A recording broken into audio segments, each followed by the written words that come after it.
The champ is here. The champ is here. The champ is here. Welcome to the final in-season episode of the inaugural season of the Hoops Boys podcast. America's favorite bitch-ass white boy CProc flying solo for at least a little while with insiders Shad and Greg. Boys, the Bucks shook off all the doubts of years past that they could finally host the title. The Giannis could finally get over that final hurdle, and they did so in a big way. Now, the series didn't exactly get off to the best start in their favor. Shad, let's start with you. What did the Bucks do right to get out of that 0-2 hole and just rip off what was two pretty dominant one-sided wins, a gritty road victory, and then, of course, the clincher in Game 6? I wouldn't say that they really did anything right. I think it's just that Giannis got healthier. As everybody knows, he got hurt that last series against the Hawks and hyperextended his knee. And to me, he definitely didn't look like Giannis game one. Probably some of game two, but after that, it just seemed like he maybe was 100%, if not, probably like 95%. And that's when he just seemed to take over and, become this monster, like the best player in the world. Like he showed this series. I'll give a little credit, I guess, to Coach Budenholzer, how you say his name, Coach Bud. He did, Coach Bud. Yeah, he did make an adjustment and with his defense and putting Drew Holiday on CP3, which seemed to make him struggle later in the series. So I think that was probably a good factor too, because I think Chris Paul is probably on his way to winning Finals MVP. What it looked like is after the first two games and the Suns taking control of the series, at least what it looked like. So I would say those are probably the two biggest factors of why the Bucks won, and they won 4 straight games after losing the first two. You think the adjustments to Chris Paul were more of a factor than the adjustments to Devin Booker? Yeah, I think just Chris Paul, when he gets going, he gets everybody else going. He gets all the role players going. And then when he kind of has to, when you put somebody tough on him and he has to kind of choose one or the other, I think it slows down the Suns' offense. As you can see, it seemed like he became more of a scorer the last few games, more than he was kind of an assist man. And I think that's what they were trying to take away from him. Because he couldn't get, all the others involved. And I think with the others, that's what the key was in the Clippers series, is that he was getting everybody else involved. And I think with this one, he just kind of had to, slow it down, play ISO, and he became more of a scorer. It's kind of like him and Devin Booker, and that was pretty much it as far as the Suns' offense from what I remember. Oh, with occasional shots from Drake Crowder and, alley-oops to Ayton. Greg, what say you? What did the Bucks do right to go on that rip off the first two losses? Well, based on what Shad said as well, obviously Giannis' health status improved was the major factor. Of course, it was. They were a completely different team as he got healthier. I think the experience of a veteran team actually showed up as well. After the two losses, there were defensive adjustments left and right, and I actually think the inexperience of the Suns showed up, minus Chris Paul. Back to Game 4, when Booker got in foul trouble, which in my mind that was such a signature turn in the series. But you could see he was out of sorts. He was complaining to the refs. He should have picked up a 6th foul. And I think as the series wore on, the defensive intensity, the stronger, more physical team wore the Suns down a bit. I mean, to me, the Suns' legs looked tired late in that series. So I think the veteran leadership experience and obviously Giannis playing at an all-world level, I think you put those together and the best team won. I think that's what happened. To harp on, well, maybe not to so much harp on Booker's immaturity that you just brought up, or maybe I am harping on it. Is that going, in a previous show, you brought up the one play in a game where he was busy arguing with the ref, he wound up missing a fast break or whatever the case may be. Is that kind of just more of the same? Does he have some growing up to do? I do. I can aside, obviously he's been amazing throughout the playoffs and the season, but on the same token, I actually do think he has some growing up to do. I mean, he spent a lot of time, arguing when he didn't get a foul. It happened a couple times last night where he's not getting back on defense. And a huge factor in the series was the transition offense of the Bucks. The Bucks basically were scoring at will in transition. And I'm not saying that's all Booker's fault, but it doesn't help when one of your guys is wasting 5 seconds. And that's what I mean by, I think, the inexperience, the inability to let it go, to go to the next play, to focus on the task at hand in the next possession. So I do think the lesson for Booker, obviously he's a phenomenal player. I do think there is a lesson to be learned there. And I do feel like even last night, have to give credit to the Bucks defensively again, but he has shown he can lose composure, and I think that happened to a degree. So I think hopefully for him, it is a learning lesson. He does need to mature a bit. Yeah, and I spoke a little bit in the previous episode about the X factors for either team. In the Bucks, with us focusing on the Bucks a little bit more since they did wind up winning, who do you guys think was the biggest X factor or a role player that kind of stepped out of that role player role and really helped put them over the top? Because we know that Giannis was just out of his mind. I mean, I know you guys probably don't consider him a role player, but I gotta say Chris Middleton. I never really considered him a star player. Definitely before these playoffs, I always thought he was a little bit too inconsistent. Like I think there was a meme on social media, like one day he's prime Michael Jordan, the other day he's Kyle Kuzma. So I just never really considered him. I think he's too consistent, but he showed up. I think he was probably, if you take out Giannis, he was the second best player in the series, just the way with his mid-range game. So I think he was a X factor because he showed up in the last half of this series, and I think he's probably the sole reason besides Giannis that the Bucks won. And he's great defensively. He's very underrated defensively also. Based off what Chad said, yeah, Middleton was awesome. He's someone I kind of root for it. He wasn't obviously drafted highly. He wasn't thought of much. He had time in the G League. I think he's that quiet, business-like.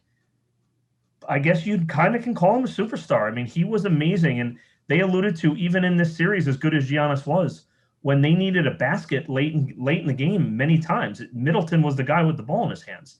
And I just think he's so dedicated to his craft.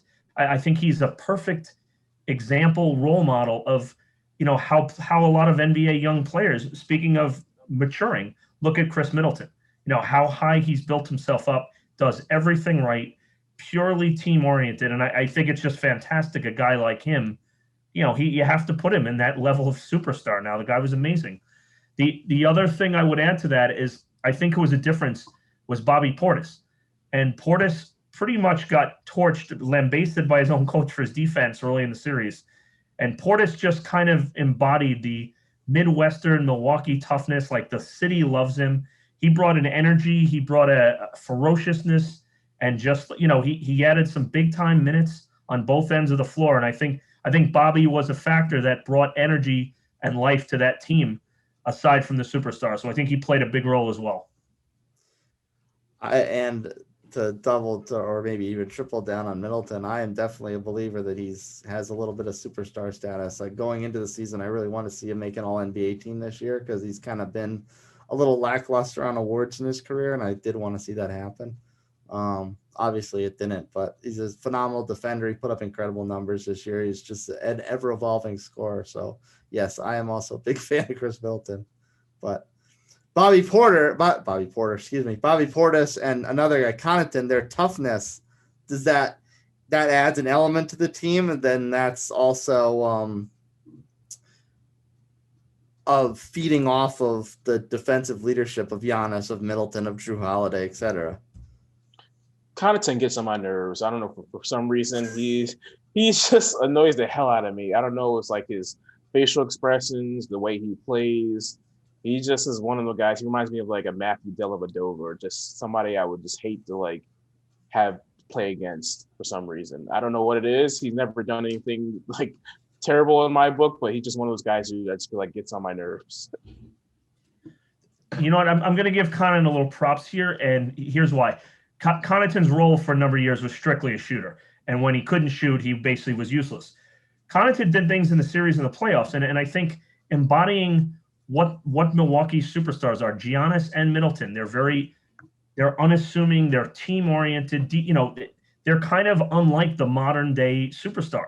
They embody the old school, you know, team comes first. And even Connaughton, a couple games when he wasn't shooting well, got a couple of steals, rebounds, but like he offered something that he usually does not. And I give credit to the leaders of that team as well. Like they've set the example. Like everyone says about Giannis and Middleton, those guys, they bring it every day. They bring it in practice. And I think their leadership like spilled over to someone like Connaughton, who realized, you know what, I can make a difference without just knocking down threes. So I think all those guys did play a role.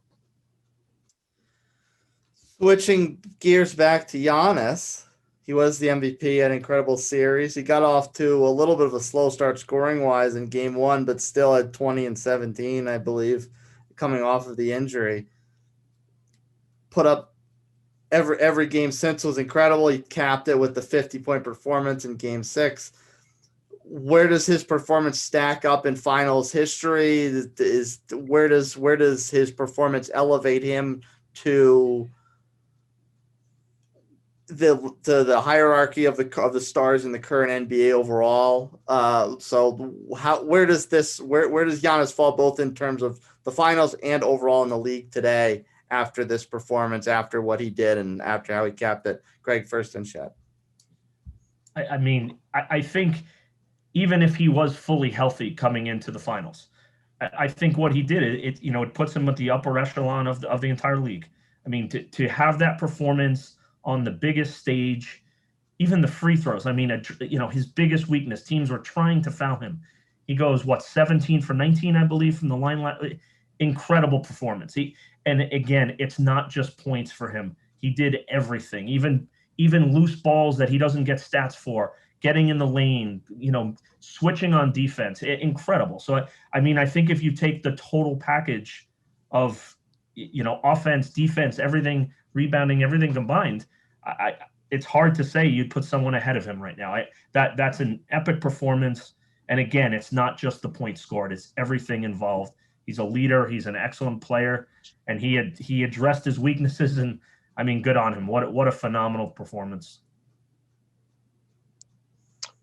I think he's undoubtedly no lower than the second best player in the league. I still think maybe LeBron has that crown, just because he's LeBron. He's been the best player in the league for the past, I don't know, probably close to 10 years, if not more, or definitely only a little bit less.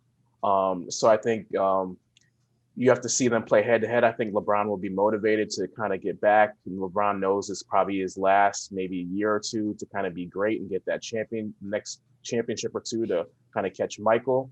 But I can't put him any lower than 2. He beat Durant head to head, and Durant has probably been arguably the second best player in the league in most people's eyes. So Giannis is definitely, I would say, number 2. As far as like all-time playoff performances, I say in recent memory, I can only put maybe 2 people up there or ahead of his performance. I'm gonna go back to, I believe, 2000 to Shaq when they played when his Lakers played the Indiana Pacers. He was just unstoppable. I believe he averaged like 41 and like 17 that whole series and won Finals MVP.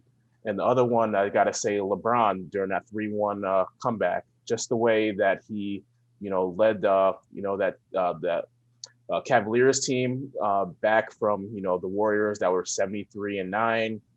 Just LeBron's leadership. You could tell that was all LeBron, just kind of like uplifting his teammates. And LeBron, I think if he didn't average triple-double, he was definitely close to it. And then he just had those key plays, that big block, So I got to put him, I definitely got to put Giannis in the top 3. I'm not sure if he's number 1. I think Shaq is number 1. LeBron is, it's tough between him and LeBron as far as final performances. I'm going to give it to Giannis just because, I don't know. You need something to give it to him. You can't give LeBron everything. Recency bias. Like, just another point that, like, I guess, like, I put Giannis, and I'd have to go back and think, but if it's not at the top, it's right near it. And again, it's the things that don't show up in the stat line. I don't recall a player, in just my own opinion, even LeBron, like the amount of shots he changes, the amount of switching that shots don't get off on the other end because of him.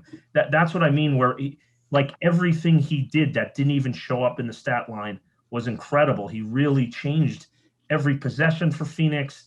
And he made such an incredible, like that block on Ayton on the alley-oop earlier in the series. I mean, that was an incredible play that, I just think what he did defensively, which I don't think is counted enough nowadays. It's as high as anyone I've ever watched in the finals. I will put it that way. The free throws are always interesting because at the end of Game 5, it could have cost the Bucks the game. They were playing Suns were playing a little hacky on us, and then for him to have the performance from the line that he did in Game 6, kind of got him a little sweet bit of revenge on that. Yeah, I was wondering last night. I bet he even laughed with his teammates, afterwards. Like some days you just remember when Jordan hit the threes and he did the shrug. He's not a 3-point shooter usually. Giannis probably laughed in the locker room like, yeah, I was confident, but I don't think he even thought he'd go 17 and 19. So props to him. It was awesome.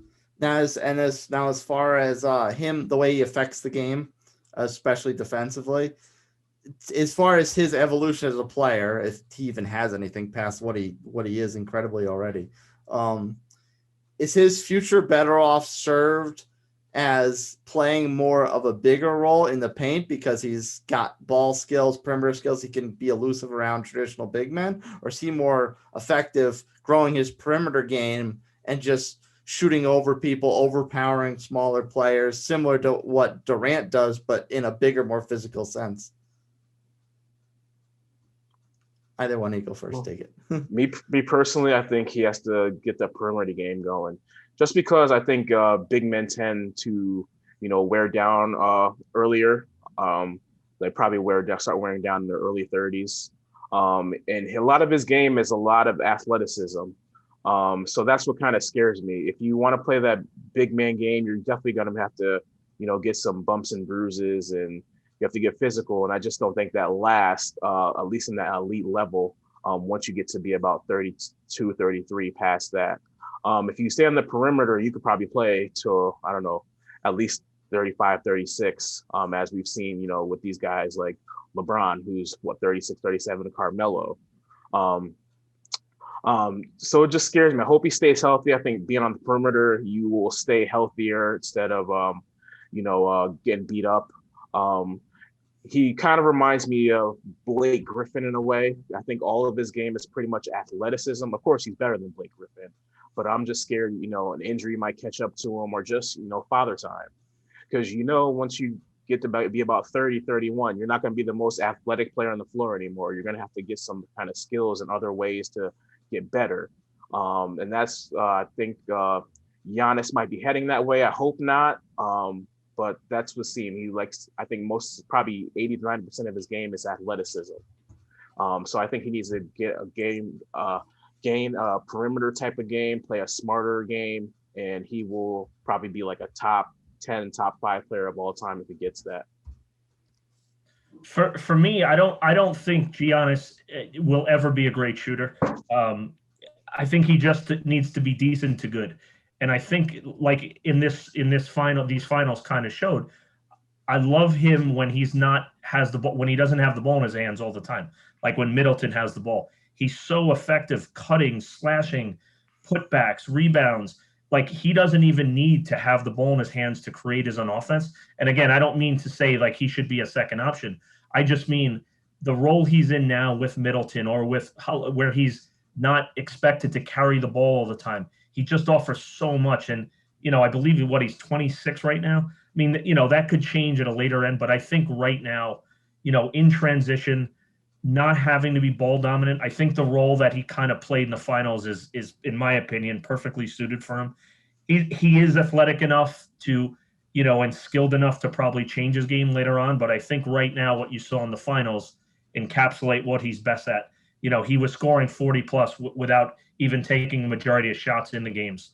So I love the role that he kind of played in these finals.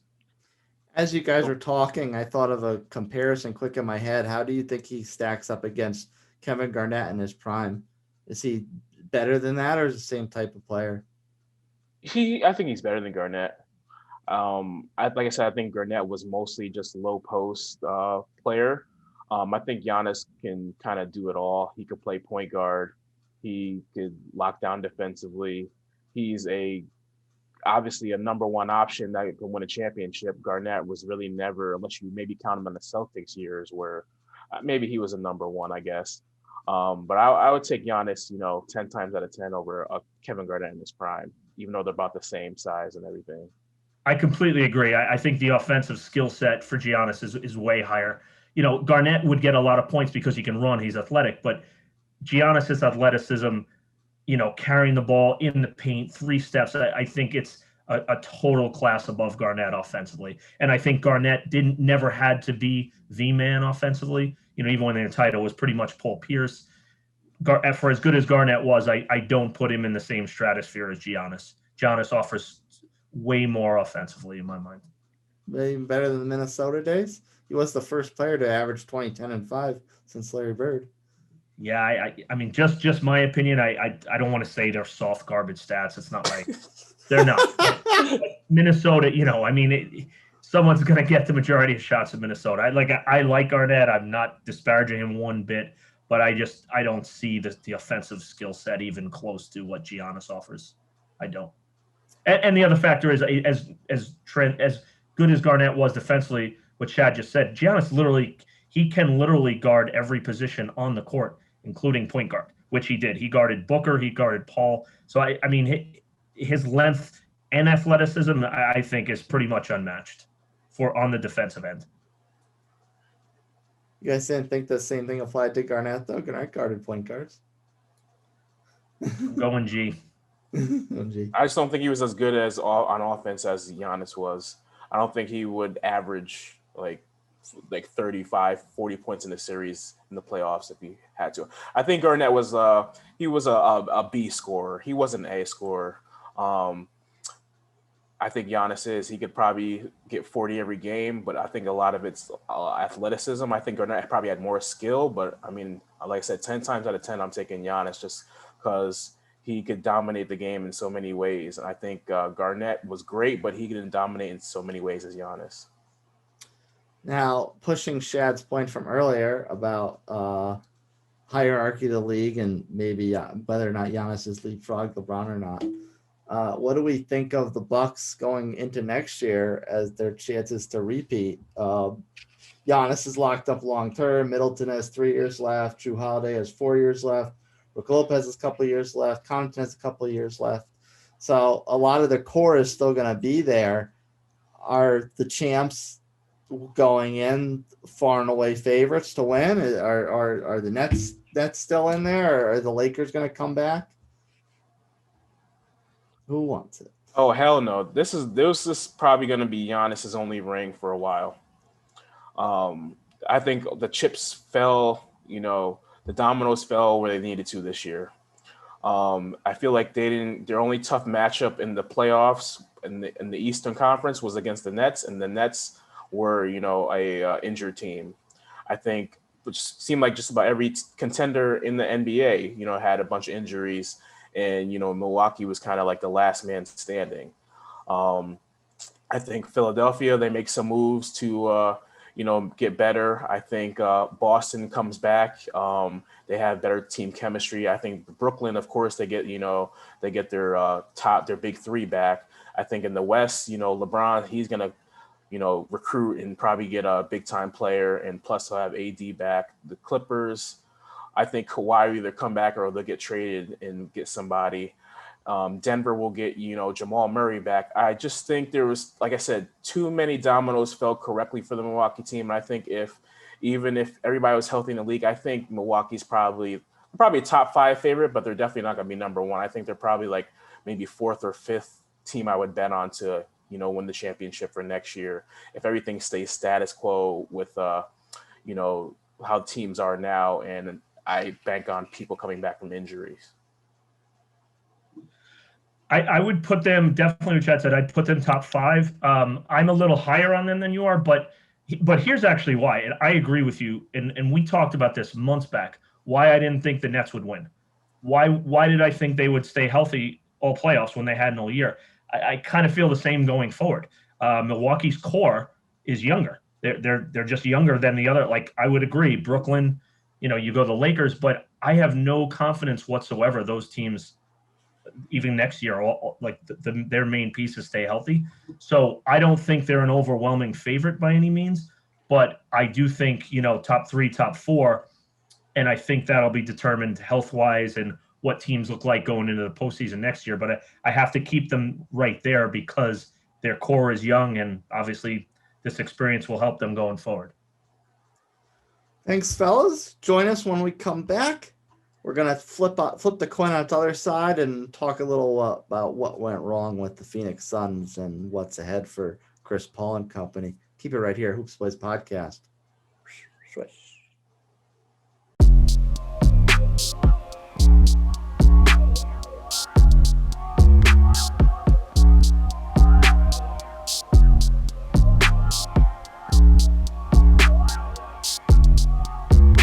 Welcome back, kids. Shad and Greg rejoin us to talk about the opposite side of the equation in the finals. That is the Phoenix Suns.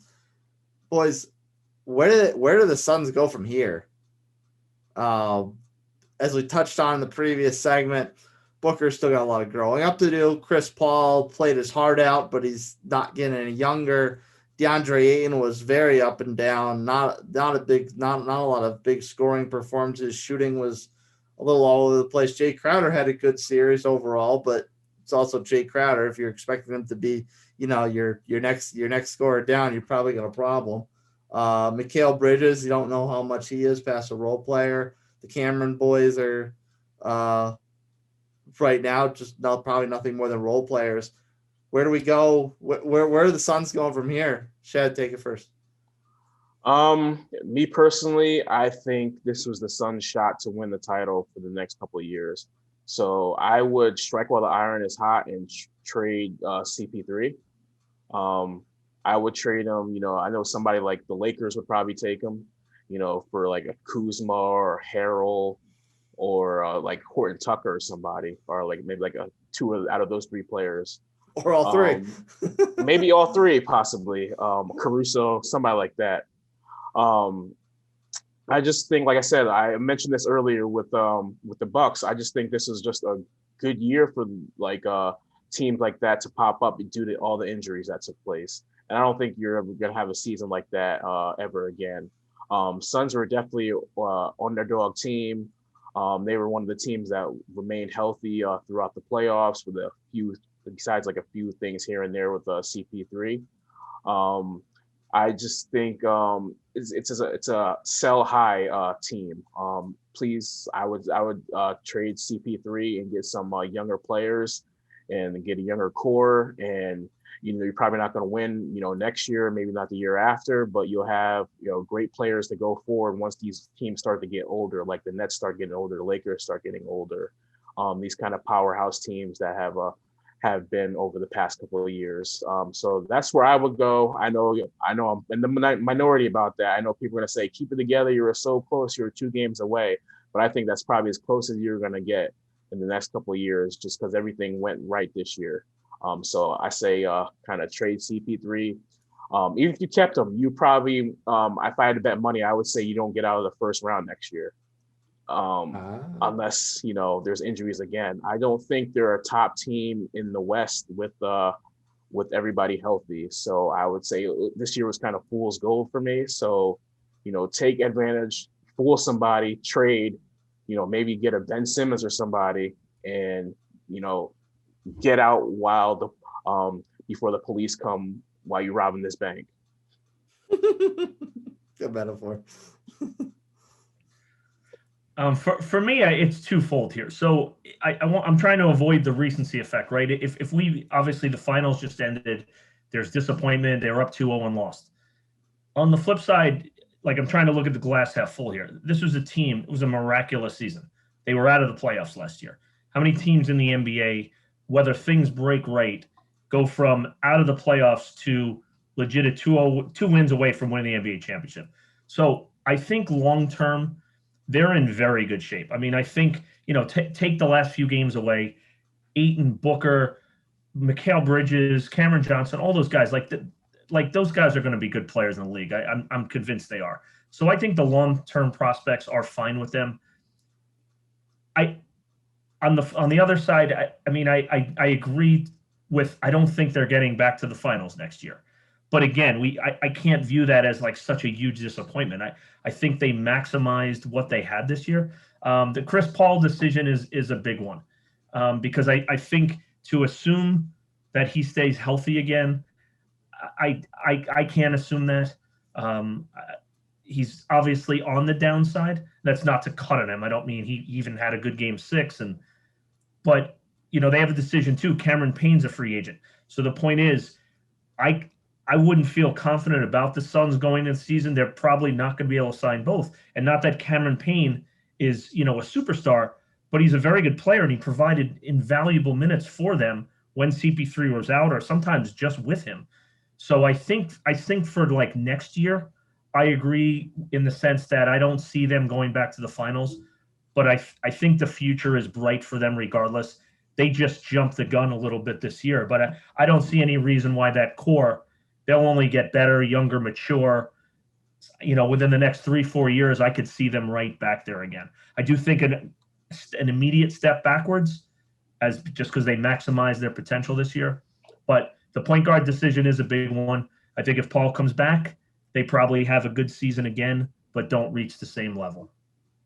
Greg, Shad opened up Pandora's box a little bit. In the event Chris Paul is not back, do you think it's bring back Cameron Payne and let him be the starter? Do you think they go back to maybe not necessarily their best decisions of old, but put the ball in Booker's hands all the time and let him run the show? Do they bring someone else in? Who do you think is the best replacement if they were to let Chris Paul walk or trade him, rather?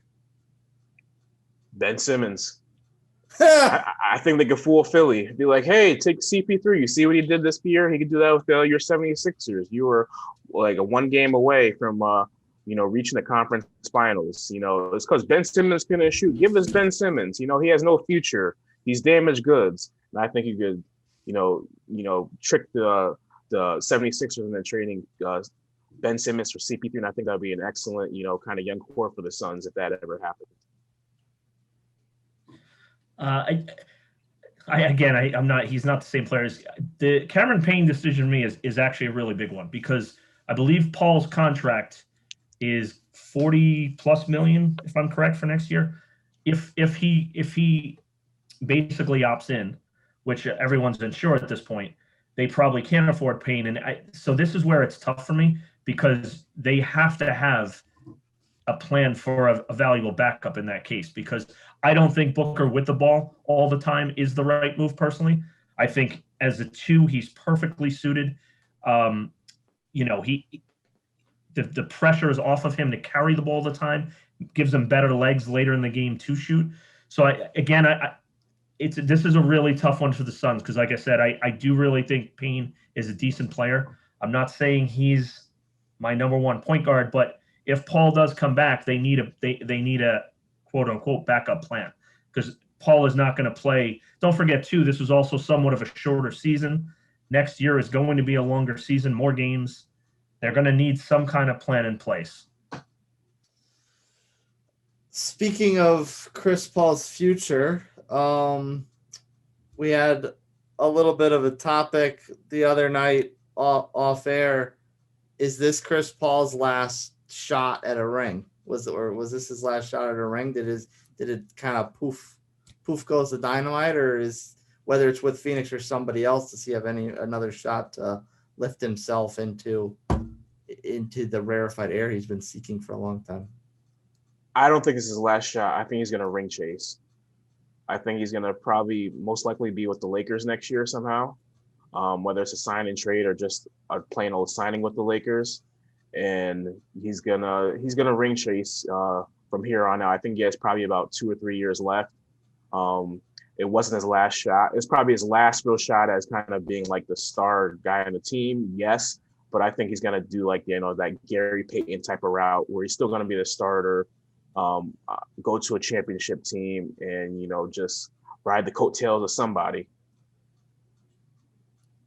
I kind of agree with that as well. I think it's his last best shot as the lead guy in Phoenix. I don't see them doing the same thing again next year. I do think that he could wind up somewhere else. And similar to what Chad said, maybe he's the third or fourth option. He's still a great facilitator, basically the captain of the team still, but in a less influential role, especially on the offensive end. So I think it's his last shot with Phoenix. I don't think it's his last shot if he goes the free agency route and joins one of these super teams, somewhere like a Philly or someone else who decides they want a veteran leader. I could see him getting a ring that way. But I do think with Phoenix as the lead guy, I think that window's shut personally. If he were to go, I'll push you on the Philly one. If he were to go to Philly, do you think it would be a 1-for-1 trade that Chad brought up before, Chris Paul for Ben Simmons? And would that be a good move for Phoenix? That's a very difficult. I mean, without knowing what these front offices, because that would involve a sign and trade.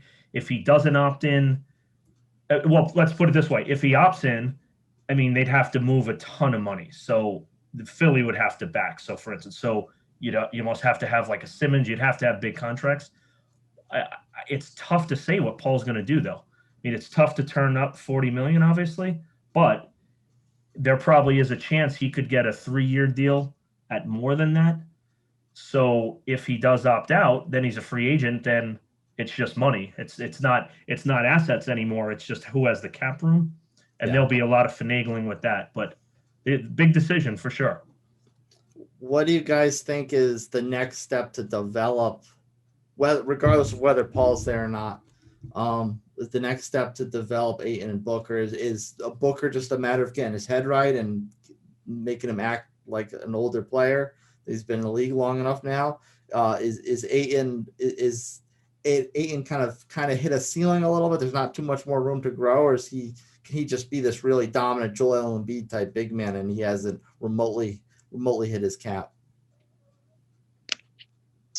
I think as far as Ayton, I think he's hit the ceiling. I don't see him being like a star player, but I see him being like kind of that great role player big man, kind of like a Clint Capella type. Probably not be able to get his own shot. Not gonna be reliable to get 30 points a night, but he can get probably somewhere around 20 and 10 to 15 rebounds and like 3 or 4 blocks. I just don't think that's his role in the NBA.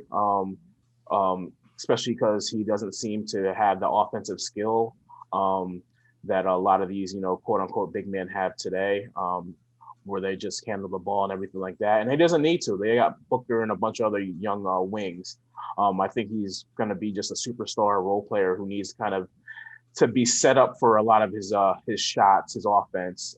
That's not a bad thing, but I think he's kind of reached the ceiling. He might probably have a little bit above that. He's probably like a lower end all-star, but I think he's probably more of a number 3 type of player on the team, your third best player, for any type of franchise that wants to have championship aspirations.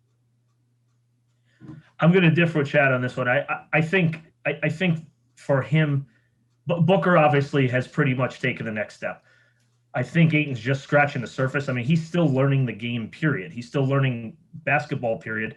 You saw stretches during these playoffs even where, he's kind of starting to get it. The light bulb's starting to go off for him. So for me, I think he's just starting to get there.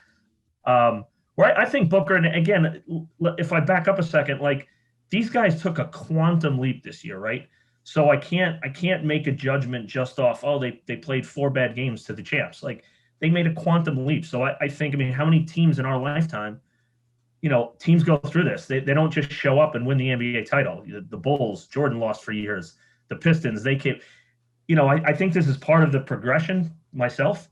So I think, like I said, long term, I love the prospect for both of them. And I'm not trying to dump on Booker. He'll learn. He will. And a lot of young players go through that. And I think Ayton the same thing. I just think their knowledge of the game, their physical skill set, I think they have very bright futures ahead, personally.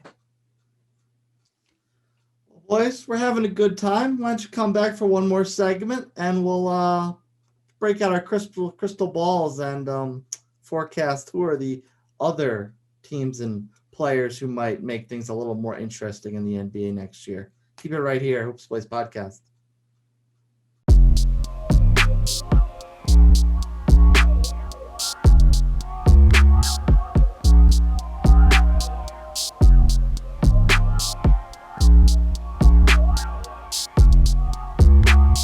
Hey guys, I'm back. Welcome back to the Hoops Boys Pod. Being that this is the championship episode, we want to look into our crystal ball and see some teams that may have future aspirations of winning the title. And to me, the first team that comes to mind is Dallas. They have a top 5 talent in Luka, a new coaching staff led by Jason Kidd. I want to know how you guys feel about Dallas and how far are they from winning the title? Is this something that can happen next season? Are they one player away? Do they need to blow up and rebuild? How do you guys feel? Chad, let's start with you. Very far. if you take Luka off that team, that might be the worst team in the league. It reminds me, I don't know, of the Knicks back in the day, I guess. They just have Porzingis and what else? Hardaway? Who else?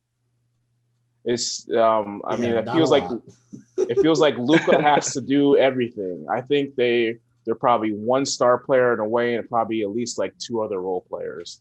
It's not Luka's fault at all. Like I said, he's a do everything type of player. He's probably top 5 in the league, MVP candidate. It's just, I don't know, Donnie Nelson, whoever the GM was, just hasn't done a great job of building around him. I think that Porzingis trade is kind of a bust right now. I don't think they really drafted too well over the years. It just seems like a one-man show. And without Luka, this is a team that may be lucky to win 20 games. So I think they're about three players away, 1 star player and 2 key role players from being, contenders.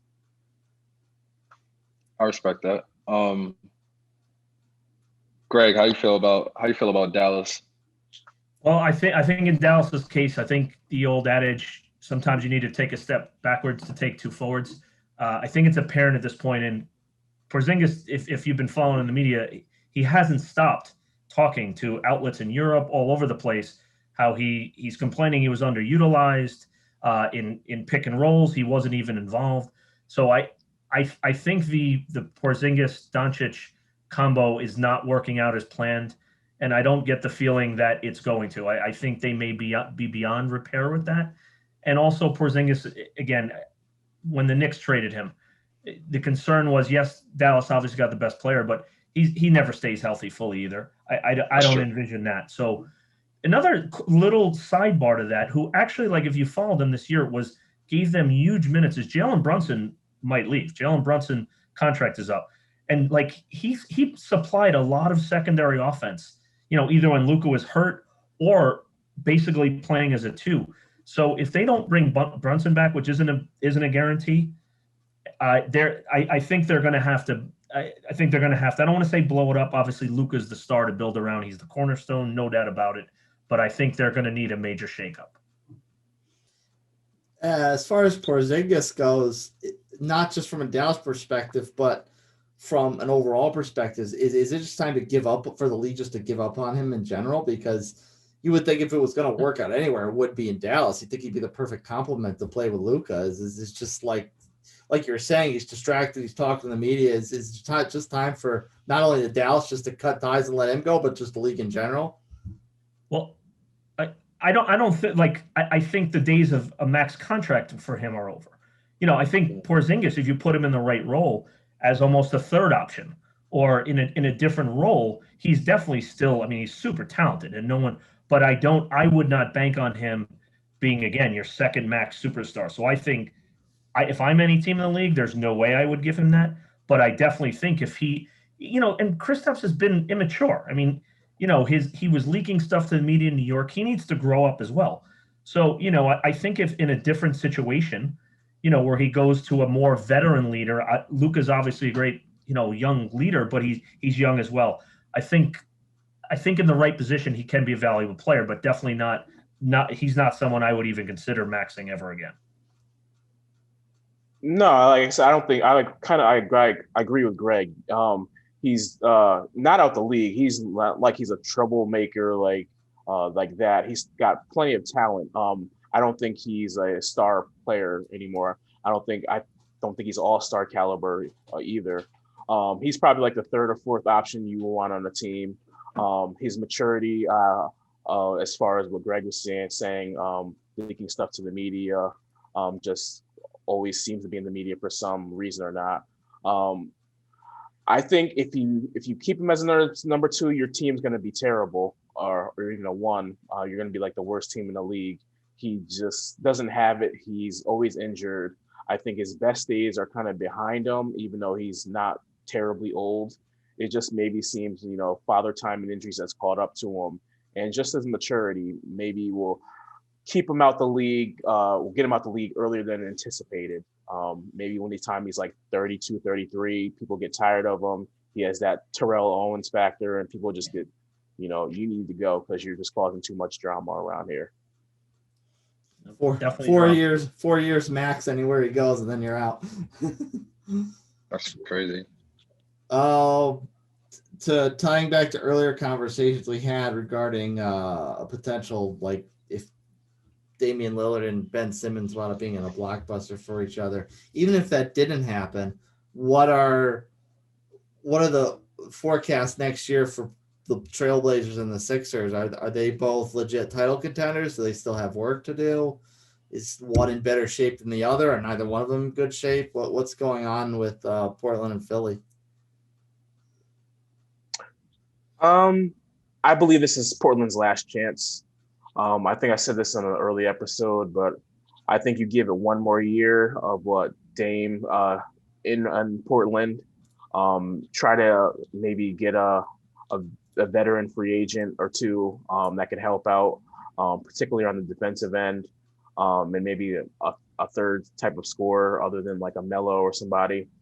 And you try to roll with it and just try to, maybe at least make like the Western Conference Finals. If that doesn't happen, I think you blow it up. Chauncey Billups, you got to see how well he coaches. He's a rookie head coach. But I think they have some good pieces. I don't know if they just don't gel together well or they were in the wrong system, but they got too many good players and it's just not working. And I think if it doesn't work, they're not, one of the top, couple teams in the West. You got to try to blow it up and start from scratch. Nobody's going to blame you because Portland's been, a viable team, for the past, probably 6 or 7 years. But they're not great, but they're not terrible. And that's the worst place you kind of want to be in the NBA, is right in kind of like that good category. You got to be great or you got to be terrible. I agree. The treadmill team right now. I completely agree with that too. I think for both of these teams, Philly and Portland, I think status quo only means you're regressing. I don't think either one of them is a bad team. I think they're both obviously legit playoff teams as constituted, but I think everyone else would be gaining ground and they would be losing it. So, when they talk about in Lillard, the whole big deal is, does he stay or not? I think personally, the Lillard to Philly for Ben Simmons, if they can make that work, I think that's, the framework for, because I don't think just what Chad said, when you're stuck in that plateau, it's like when teams play for the 7 and 8 seed every year, they're the 7 or 8 seed for 10 years. I totally agree with that. I think they're both at a point where they need a significant change to get over the hump. They will both stay relevant, but I don't think as constituted either one of them will come close to winning a title. Part of me feels like Portland is cursed. Every year, like, it seems like they have significant injury to players that would make a difference. This is even from like Brandon Roy down, you know what I'm saying? So that poor man. If they could stay, that poor man.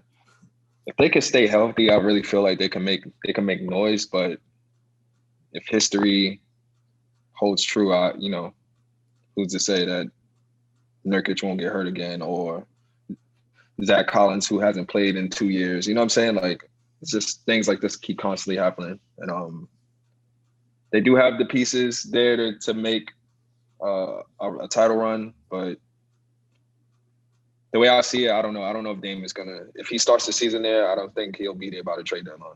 Just one other thing too with that is that, if you saw TNT this year, Barkley, but he was actually right on this. I mean, they were terrible defensively, terrible.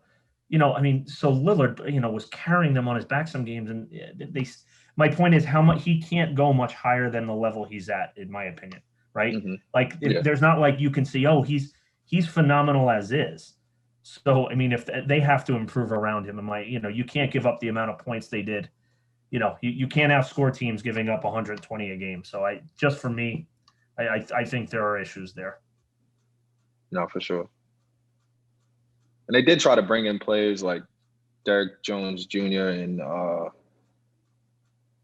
Robert Covington, people that are like two-way players. I mean, Derek Jones got bumped out of the rotation later in the year, and it was kind of weird, but because they brought him there to play defense. And I know he has like limitations on the offensive end, but they definitely need maybe they can move CJ and get like a legit two-way player that can help Dame, and a player with size as well, because CJ is about the same height as Dame, maybe I an totally inch taller. agree. Yeah, I totally agree. If they keep Lillard, I think you just hit on it exactly. They need to move CJ for a different piece. I totally agree.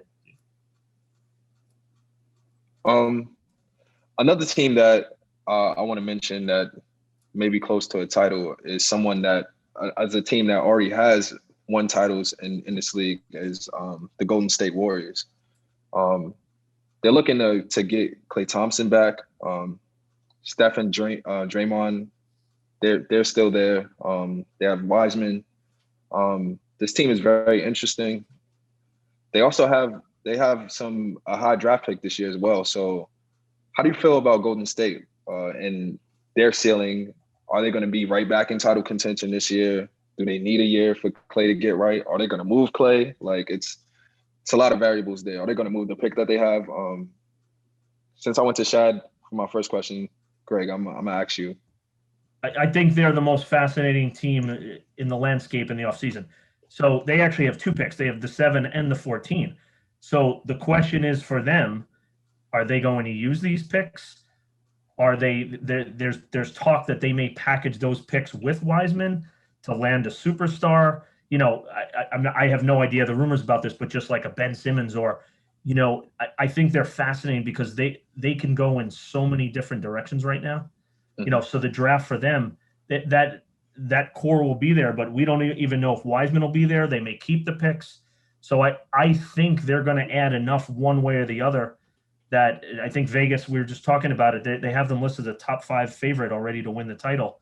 And I'm buying it because they just have so many options here. So one way or the other, they're adding a lot of depth or they're packaging something for a superstar. So I'm all in on Golden State. I think they're going to be fascinating next year. I think if Golden State stays put with these draft picks and they keep them, I think their title window is done. I think they are now a 6, 7, 8 seed. Like I said, Father Time is undefeated. Steph Curry's 33, 34. Klay hasn't played in a couple of years. Draymond Green is looking old. It seems like they just don't have that team of what they had during their dynasty. And there's no shame in that. I mean, everybody has a window. And I think their window has closed unless they can somehow get like a superstar with these draft picks and that James Wiseman, second-year player. I think they're a mediocre team now. I think, they might win, 48 games or so, but they're never going to be a true contender again for a championship. So, Shad, you're totally out on Draymond Green then. You think that window of him being that gritty, undersized, do it all, get under your skin, piss people off type of player is kind of phased out and done? It's done. I think everybody from that core team is now in their 30s, and I just don't think you're going to have the energy to do it. You're not going to be the most athletic team. Everybody, like I said, the league gets younger. I mean, every year, you get older. So the Warriors, the window's just done. Everybody from that core team 6, 7, 8 years ago is now in their 30s or on different teams, and it's just their time has passed. Greg, did see something. Go ahead, James. I'm sorry. I did see something interesting online regarding like a trade package for the Warriors and them entering the Dame sweepstakes by moving Clay and also getting Ben Simmons from the 76ers by packaging those picks with Wiseman. I think that would be Darkwing Duck dangerous.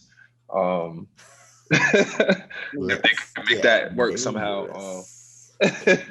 Yeah, if that happens, I agree though, right back in the picture. But if they're staying packed and they're gonna be picking these rookies, I think their time is done. I could even see Steph leaving after next year. Well, I think Golden State, on the same token, I think Golden State knows this is like almost a Durant situation where there's a window here. They know that. So I mean, I would guess if the plan would be to package those picks, and even if not that they're looking to get rid of Wiseman, but I think they have the ability to make moves to keep this window open for 3 years. So that's why the draft and the coming months, the offseason for them, is going to shape a lot of them and the league, I think. Like, what do they do? I don't think they're standing pat. Speaking of the draft, Greg, flex your college muscles for us for a second. The most recent mock draft has them taking Moses Moody, swingman from Arkansas, with the 7.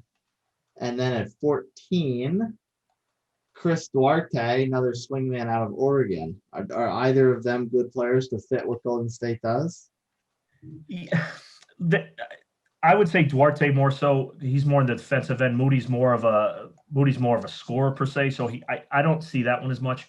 But I just kind of what Chad said as well. I can't see them going. I'm not saying it's impossible, but they're not going to be in this position again. I don't see them making these picks. I see them dealing them because anybody like Duarte, he offers more on the defensive end. He's more well-rounded, but he's not going to be a difference maker in the next year or two. He's a kid in 3-4 years that could develop into an all-star talent.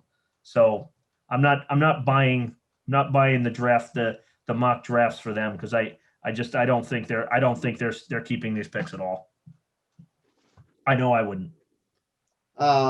Next team that we're gonna look at, the wound up being the second best team in the East by the time the playoffs were done. That is the very much high achieving, overachieving Atlanta Hawks. Shad, take it first. What's your forecast on the Hawks? Do they have enough around Trey and putting Nate McMillan installed as head coach permanently? John Collins stay around. Are the Hawks here to stay for a little bit, or they still got some work to do? They definitely have some work to do. This might have been like the most overachieving team I've seen in years. I don't think many people picked them to get them out of the second round, much less go to the conference finals. They got a solid young core with Trae Young, John Collins, what's his name from Duke that came back? Cam Reddish. Cam Reddish, yes. Mhm. I think they're a player away. I think they kind of need either one of those players to develop into like an all-star caliber player, a Reddish or Collins, or they need to kind of trade or get somebody in free agency. I love that they made Nate McMillan a head coach. If you do a phenomenal job of getting that team to the conference finals, you deserve to get a contract. If there was like a NBA playoffs coach of the year or whatever, coach of the postseason award, he would get it. I think he would get it unanimously. He's did an excellent job with that team to even get them to the playoffs.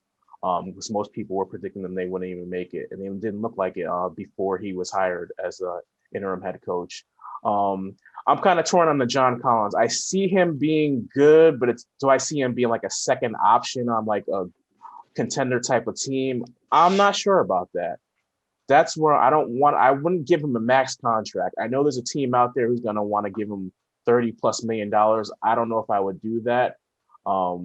That's kind of where I stand pat. I like John Collins, but if I say give him 22, okay, I sign him. But if some team wants to give him 30, 35 or whatever the max deal is for his, I think you got to let him walk. I don't think he's that much of a game changer. I think he's more of like a number 3 to 4 type player on like a great team, unless he develops a little bit more.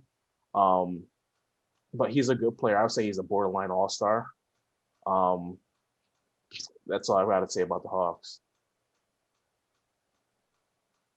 For me, I think the Hawks. So I'm not going to put them.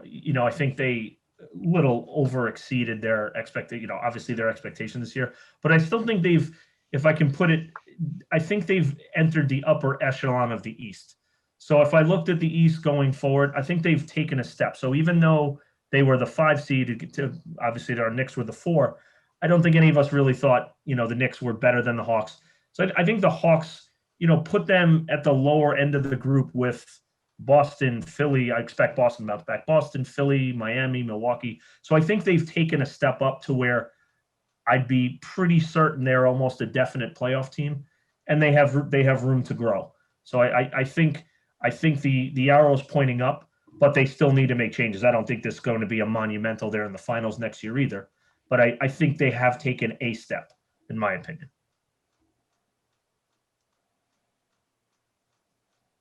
Partner, what you got? I like the Hawks. The Hawks, they have a lot. They are a pretty stacked team. They have Gallo.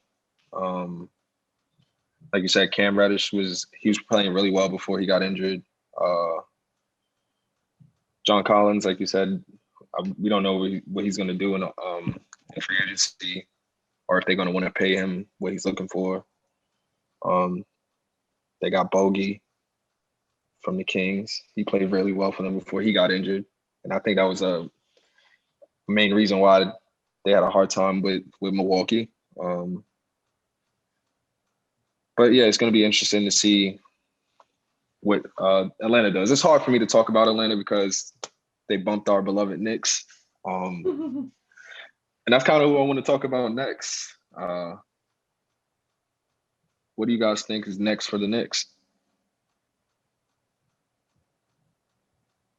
Well, if I'll start with the Knicks, I definitely think the arrow's pointing up, but the arrow could be pointing up, and we don't have as good a season reflected in the wins and losses next year, right? I mean, I think the Knicks getting the 4 seed was, they overshot their target, which is great. They had a great season, but I mean, they're kind of in between too. So when we were talking Lillard earlier, they're a big piece, a big point guard, but the Knicks I don't really think are in a position where we have the assets to get a Lillard. So obviously, feels like we haven't had a point guard, as we were joking earlier about, since Doc Rivers. They need to shore that up. I mean, Derrick Rose, it sounds like he wants to come back, but they definitely want him back off the bench. They can't count on him playing those minutes. He even wore down during the playoff series. I think Randall, who had a phenomenal year, is a very good player. I wouldn't say he's a 1A option going forward. So I think let there be further development. If they need a point guard first and foremost, but I don't want to shake it up to the point we're not a player away from jumping into the upper echelon. So kind of like bide their patience and keep improving. That's my take on them. Shad, the Nick hater. What do you got? I'm not a Nick hater, really. I was hating because Chase liked them. There's just for me a kind of rhythm. I agree with Greg on this one. The Knicks, they could probably taking a step forward next year. It may not reflect in the win category, wins and loss category. I think they need a couple players. They don't have the assets. I think Julius Randle is probably like a number 2. I think he's kind of reached his ceiling, and I don't think he's dependable as you saw in the postseason. So I do think they need that top flight all-star, somebody could develop into the all-star. I like Quickly. Maybe he'll be an all-star. Maybe he'll take a leap forward. Or maybe somehow they could just get a free agent, kind of like they stole Amari Stoudemire, years back, that could kind of maybe uplift the team that's, looks like they're upcoming and can make some noise. I don't know how they're going to do that. Like Greg was saying, I think just because the Knicks' reputation right now, nobody maybe wants to go there as much as they did back in the day. But they're not terrible.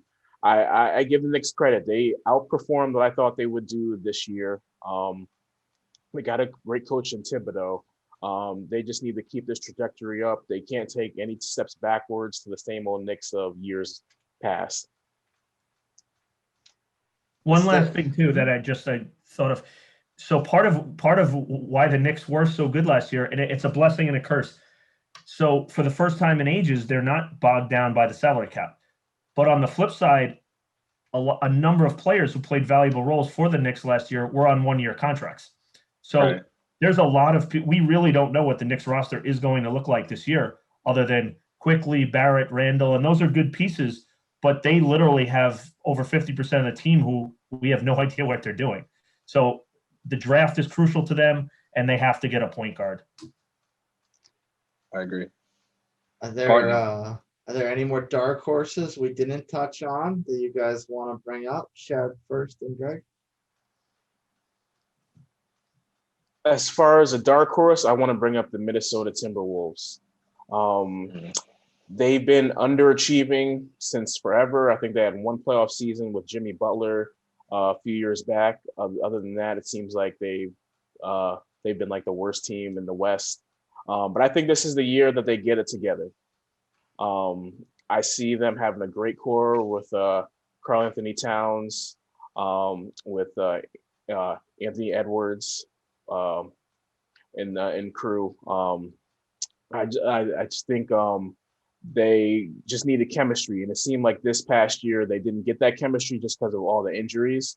And I think they creep up in to be like that 6th seed in the West, just because everybody's not talking about them. They're under the radar, and I think they will actually remain healthy, and they will gel, and they will finally, make that leap that everybody's been hoping for.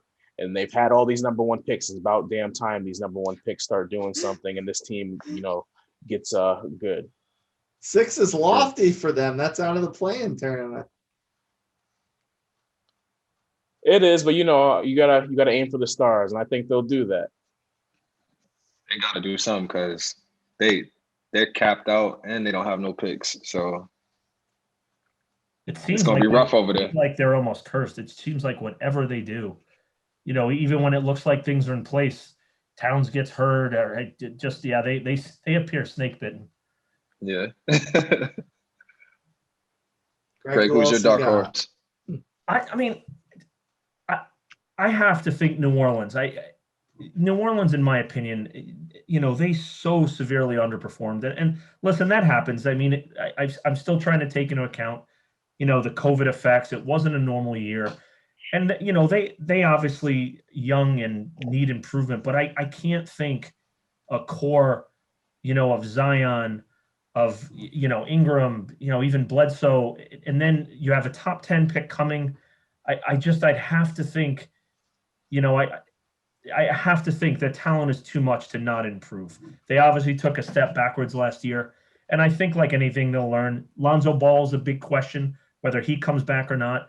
But even he was, his shooting was much improved last year. If I'm them, I try to keep them if possible. But I'd have to think those young kids, especially Ingram and Zion learning to play together and function off each other. I'd have to take them as a team, in my opinion, that would be on the lookout for most improved next year. I think they'd have to be a factor. I don't think a title, but I think I'd be shocked if they're not a playoff team again. That's just me, but too much talent. Partner, anything you want to push them on New Orleans? No, I like New Orleans. I like Zion had a hell of a year this season. And I think he's only going to continue to get better. But I do want to see him and Brandon Ingram play better together with one another. They do need to keep Lonzo because he's a very good playmaker and defender, and I think that's really much all they need at the helm of the offense. They just need time to gel and grow, and I think they'll be just fine. And that just something you touched on too. They did give up way too many points last year, so it wouldn't help them losing a solid perimeter defender. It would not. I think if I'm right, they gave up. They had like the highest 3-point percentage against in the entire league. If not the worst, they were right at the bottom 3. That's crazy. Again, so talented, right? I mean, it's hard to see them being this bad again, just off pure talent. Right. I have a dark horse team. I like the Memphis Grizzlies. They're like one of my favorite young teams. Ja Morant, I think he's going to continue to get better. They have a lot of talent over there. Brandon Clark was a scratch this season. He played really good the previous season, but I think they were trying to do something different this year. But I would like to see him get more minutes. And he just tweeted after Giannis got his ring the other night. He said he had to get him one of those, and I think he's gonna really be hell bent and focused on really becoming that next level elite point guard that they need to reach that plateau. When you buying your BI jersey? Me? Yeah. BI? I don't know. It might be I might have flipped the script. I might get a JT jersey now.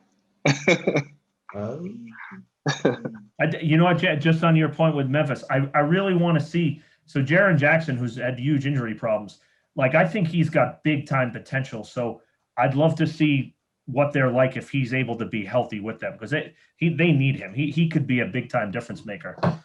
So I'd like to see him with Morant in that squad. I think you could see that's a good call on your half. I could see them taking a big jump as well. Yeah, I like Memphis a lot. Chad, we talked a little bit off air about Toronto. Do you like them? They're going back over the border next year. They'll be back in their home building. They got a top 5 pick. They got a lot of maybe chaos to settle down, but other than that, do you think Toronto can bounce back from a championship of old? I think Toronto needs to blow up that team. I think Pascal Siakam is very overrated. I think you could get some draft picks or some type of assets for him, but to me, he's clearly not a number one. He may not even be a number 2. I think he's probably one of those under the radar guys, 3, 4 that will get you points when nobody's putting their attention on him. I think Kyle Lowry, his best days are behind him. A lot of teams seem to want him, so I would trade him for some picks. Fred VanVleet, he's a good player, but I think he's more of a role player. He's not a superstar or star player that's really going to make a huge difference as one of your top tier players. I just think their championship window is definitely gone. They would be, bottom of the, playoffs, playing game type of team if they did keep this core together. I like Nick Nurse as a coach. I think he could rebuild a team if you get him young players, but I would blow up this team and start from scratch. Greg, you in agreement, or you want to counter this? Well, I think a little of both. So I can't dismiss number one, and it really, to me, it was a factor. The COVID season, playing the whole year in Tampa, no home court advantage. It seemed like last year everything went wrong for them. That's not an easy situation being in the NBA. It's definitely not. I think this can be a rebuild on the fly almost. So I do not think what Chad touched on, trading Kyle Lowry. I think someone will definitely overpay for Kyle Lowry. I still, and I don't mean to say he's a poor player. He's definitely on the back end himself. He can be a difference maker on a team that's close to a championship. So I think if you deal Lowry, and bring back significant pieces, some young draft picks, or I think they can deal Lowry and kind of do both at the same time, because I don't think they're horrible. I think VanVleet and Siakam, I think they can be a decent core to build around. And yeah, they may need a new number one, like a Kawhi somewhere along the line, but I don't think they're wretched either. So I think some creative, honestly, if I go back to the title year, I think people were saying that, and I might have been one of them as well, that said, oh, they should blow that team up then. And then they brought in Kawhi, right? So yeah. I think on the same token, I don't think they're that far away from a similar type occurrence if they do things the right way. The GM has been a proven stud in the business. He's been sought after everyone. So I'm going to give them some of a pass and say let's Let's give him the offseason and this year to see where this goes. I don't think it's done yet. Needs to be changed, but not done yet. Moving on to a completely different topic. The draft, of course, is next week. We'd be remiss if we didn't ask our college basketball insider about how the top of the draft shapes out. Greg, the latest mock draft, the top 5 is Detroit taking Cade Cunningham out of Oklahoma State off a disappointing tournament run. Jalen Green from the G League going to Houston. Cleveland taking big man Evan Mobley. The Raptors getting one of your favorites from the past, Jalen Suggs out of Gonzaga, and Orlando getting swingman Scotty Barnes. Does that sound good? Do any of those pieces make sense to the teams they're going to, or do you just have something completely different in mind? I think the top 4, however they shake out, I think those 4 are all legit. Cade Cunningham is kind of like your all around, definitely a super high floor and a high ceiling for that matter. He's going to be a legit kind of do it all type of player. Green, if he goes number 2, Green, they're saying they think could actually be the best scorer in the entire draft. So from the looks of it, from the reports out of the G League, they think he legit could be a, no doubt about it, 20-point scorer. I've seen the comparisons to Bradley Beal. So apparently whatever the rest of his game will need to develop, but you're getting definite points with him. Love Jalen Suggs. I mean, any team who needs a point guard, I mean, he's a leader. He's a fierce competitor. Reminds me on that end of like a little, not the same player, but the competitiveness that Jason Kidd had. He's a grinder. He's a baller. He plays hard. Evan Mobley, you're getting a 7-foot elite athlete. To make a comparison, Chris Bosh could have probably a better outside game than Chris Bosh. The only one for me, Scotty Barnes for me, I wouldn't, that I don't think is a definite. So in my opinion, it's very strong at the top of the draft. Just for me, I think though after 4 though, that's when you start to get into question marks. But anywhere those 4 go, that amongst the top of them, I think every one of those teams is getting a legit stud. So, Greg, I got a question for you. What do you think about Sharif Cooper? Let me ask you, what do you think about Sharif Cooper? Where are you on him? I would take him top 5. Oh, he reminds me of kind of like a Ja Morant, Russell Westbrook type of player. Great energy, plays hard all the time, very athletic, and I think he when he's hot, he could really light it up. I don't disagree with that. I think I could see him going high, and I don't have any issues with that. But I'll put it this way: I could easily take him over Barnes at 5. Yeah. The other kid they're talking about is Kuminga, who's another G League kid.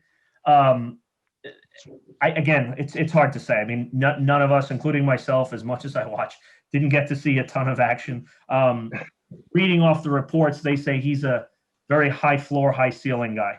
So basically high risk, high reward. So yeah, I would have no problems with Cooper being a high pick.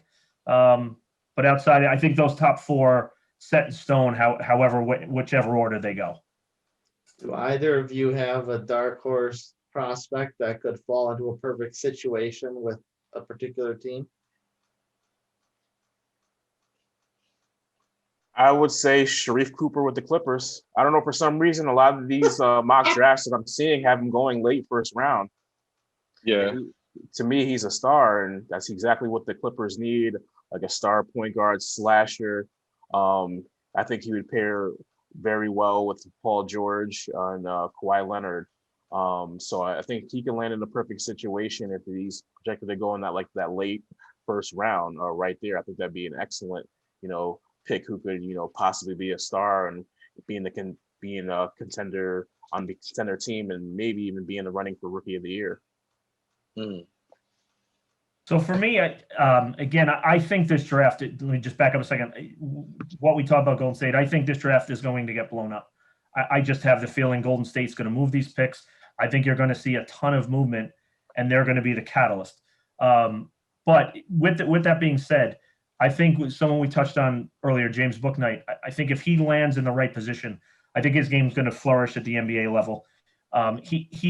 he was tasked a little bit at UConn with he wound up handling the ball too much, which he's better served. He's definitely better served to two guard. So he's going to have more spacing.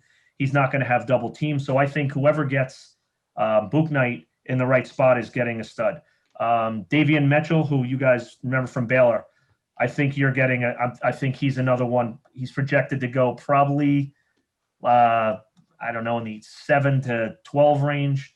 Love Davian Mitchell. I think he just offers everything. He's one of the better defenders to come out of the draft in a long time.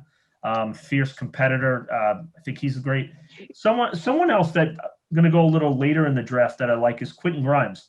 So he was Houston's big time player. He was a McDonald's All-American at Kansas. Kind of flamed out. Didn't put it together. Moved to Houston.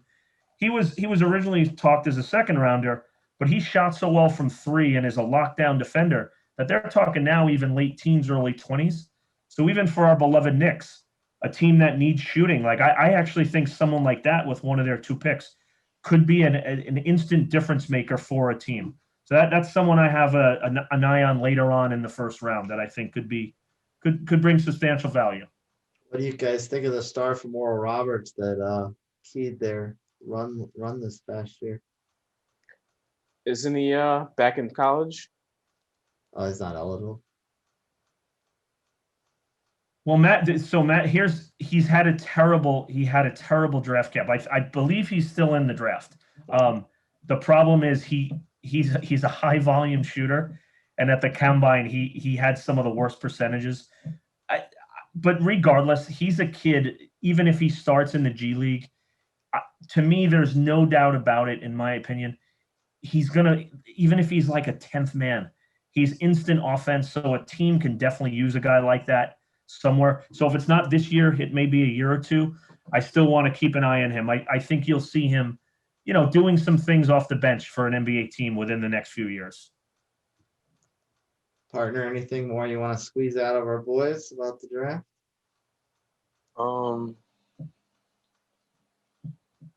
They pretty much covered it. What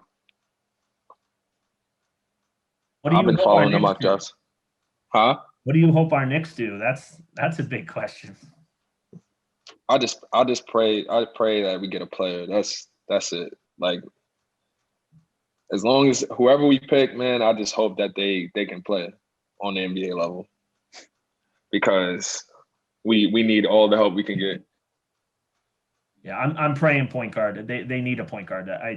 They're stuck. They're not going to go forward until they get a legit lead guard. Because we've probably heard too. They're talking about Colin Sexton maybe packaging those picks for. I like that. Whatever at this point, because we can't go forward without a lead guard. We can't do it. Yeah, I like that a lot.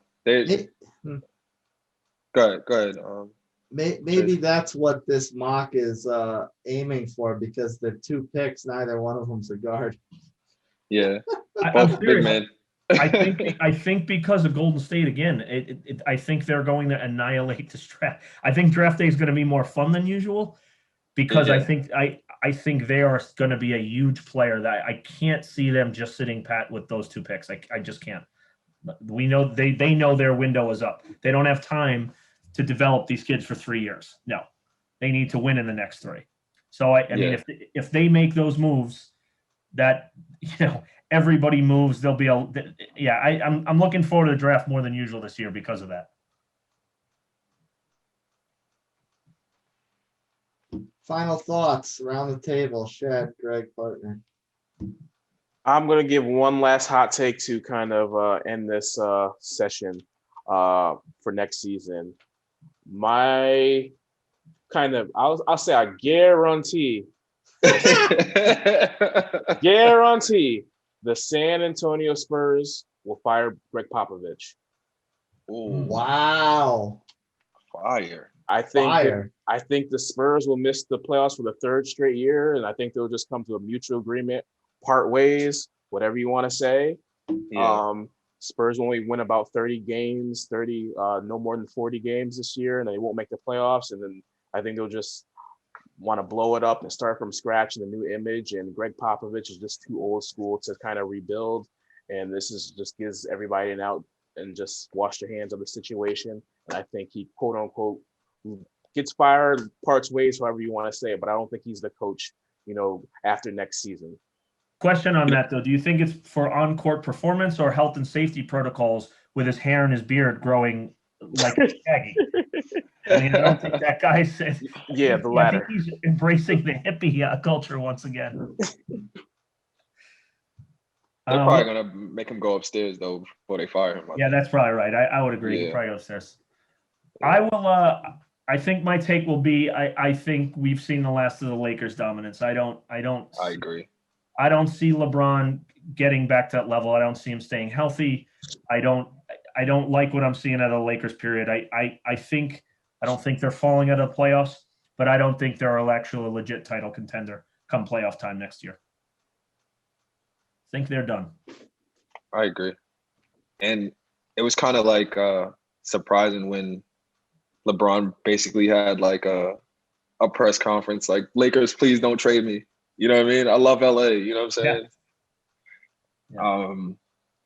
And AD is, I don't know, like he was favoring that leg. It could be an Achilles injury. Those things, once it starts going, it's going to go eventually. So that's something else that we got to watch for. Like just for me, I felt one of the most disappointing guys in the league last year. And I'm not a Lakers fan, but Kyle Kuzma gave them nothing in the playoffs, absolutely nothing, and that's someone they needed to take a step forward, that, for the future of their team. They were hoping he's a third piece, and they couldn't even play him at the end of this. So I don't think he's that bad either, but that's kind of along the line of thinking. I'm not liking what I'm seeing out of them, not at all. And I agree with you, Greg. I think this draft is going to be one of the most wildest drafts we ever seen. The Wizards, I think, are going to be sellers this draft. They're going to be trying to move Russell Westbrook and well, I can't remember his name right now. Bradley Beal. Yeah, they're going to be trying to move them. You see, Scott Brooks got out of there. He doesn't want any parts of the tank or anything like that. So I think those two players are going to be on different teams. We touched earlier, KP, Kristaps Porzingis. He probably won't be in Dallas. So the league. Some players are going to be wearing different jerseys next season, and I think a lot of it's going to happen draft night. Yep. Partner, how about you? Everyone was high on this player's MVP aspirations this year. Obviously, it didn't happen. But after seeing what he did in the playoffs, and playing for a team that really doesn't deserve his talents right now, and after seeing what Steph conversely did with a team that didn't really deserve his talents this year, I think Luka's going to take the MVP next year. I don't know what's going to support him in doing that, but at this point, I've seen enough from him, and after seeing Steph in a similar situation this year, I think it might not matter what's around him as long as they're bodies that aren't complete stiffs. I think Luka will do enough to take the MVP next year. Could definitely see that. Yeah. Averaging a triple-double or close to it will probably help that cause. Yep. Yeah. Well, guys, this was our championship episode. Thanks for kicking it with us. If you want to reach out to us before our next show, hit us up on socials at Hoops Boys Pod on both Instagram and Twitter, and let's chat it up. Maybe you guys can predict some picks for us. But until then, it's Hoops Boys Pod. Peace. Kobe.